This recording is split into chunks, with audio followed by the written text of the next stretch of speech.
Welcome to simple things. ഇന്ന് നമ്മൾ ഉണ്ടാക്കാൻ പോകുന്ന ഒരു സിമ്പിളായിട്ടുള്ള രസമാണ്. അപ്പോൾ തുടങ്ങിയാലോ? ഒരു ചട്ടി വെക്കുക, ലേശം എണ്ണ ഒഴിക്കുക, അതിലേക്ക് കടുകിട്ട് പൊട്ടിക്കുക. കടുക് ഒന്ന് പൊട്ടി വരുന്ന സമയമാകുമ്പോഴത്തേക്ക് നമുക്കിതിലേക്ക് ഉലുവയും കൂടി ഇടാം. ഉലുവയിട്ട് പൊട്ടിക്കാം. അപ്പോൾ ചിലവർ ഉലുവപ്പൊടി ഇടാറുണ്ട്. അപ്പം ഞാൻ ഉലുവയിട്ട് പൊട്ടിച്ചിട്ടാണ് പൊതുവെ രസം വെക്കാറ്.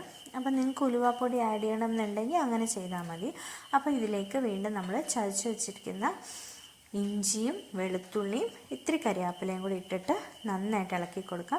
അപ്പോൾ ഞാൻ ഇങ്ങനെയാണ് ചെയ്തിട്ടുണ്ടായിരുന്നത്. പക്ഷേ നിങ്ങൾ ചെയ്യുമ്പോൾ ഈ എണ്ണയിലേക്ക് ആദ്യം വറ്റൽമുളക് ഇട്ടിട്ട് ഒന്ന് മൂപ്പിച്ചെടുക്കണേ.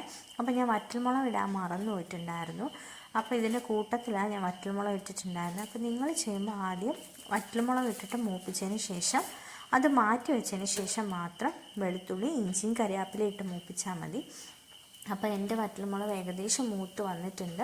അപ്പോൾ നമ്മളിത് ഒരു പ്ലേറ്റിലേക്ക് മാറ്റി വെക്കാം. മാറ്റി വെച്ചതിന് ശേഷം ഇത് നമുക്കൊന്ന് ചതച്ചെടുക്കണം. അപ്പോൾ എന്താ മാറ്റി വെച്ച് ചതച്ചെടുത്തിട്ടുണ്ട്. എന്നിട്ട് ഇതിലേക്ക് ആഡ് ചെയ്ത് കൊടുക്കാം. ആഡ് ചെയ്തതിന് ശേഷം നമുക്കിതിലേക്ക് പൊടികൾ ആഡ് ചെയ്ത് കൊടുക്കാം. ഞാനിതിൽ മല്ലിപ്പൊടിയും മഞ്ഞൾപ്പൊടിയും കുരുമുളക് പൊടി മാത്രമേ ആഡ് ചെയ്യുന്നുള്ളൂ. നിങ്ങൾക്ക് വേണമെങ്കിൽ മുളക് പൊടി ചേർക്കാം. പക്ഷെ ഞാൻ മുളക് പൊടി അധികം യൂസ് ചെയ്യാറില്ല. അപ്പോൾ അതുകൊണ്ട് തന്നെ പിന്നെ അതുമല്ല, രസത്തിൻ്റെ അകത്ത് കുരുമുളകിൻ്റെ ഫ്ലേവറാണ് കുറച്ച് മേളിൽ നിൽക്കേണ്ടത്. അപ്പോൾ ആഡ് ചെയ്തതിന് ശേഷം നമ്മൾ പുളി പിഴിഞ്ഞ് മാറ്റി വെച്ചിട്ടുണ്ടായിരുന്നു, വെള്ളമാക്കി വെച്ചിട്ടുണ്ടായിരുന്നു. അപ്പോൾ അതിൽ തെളിവെള്ളം ഇതിലേക്ക് ഒഴിച്ചു കൊടുക്കാം.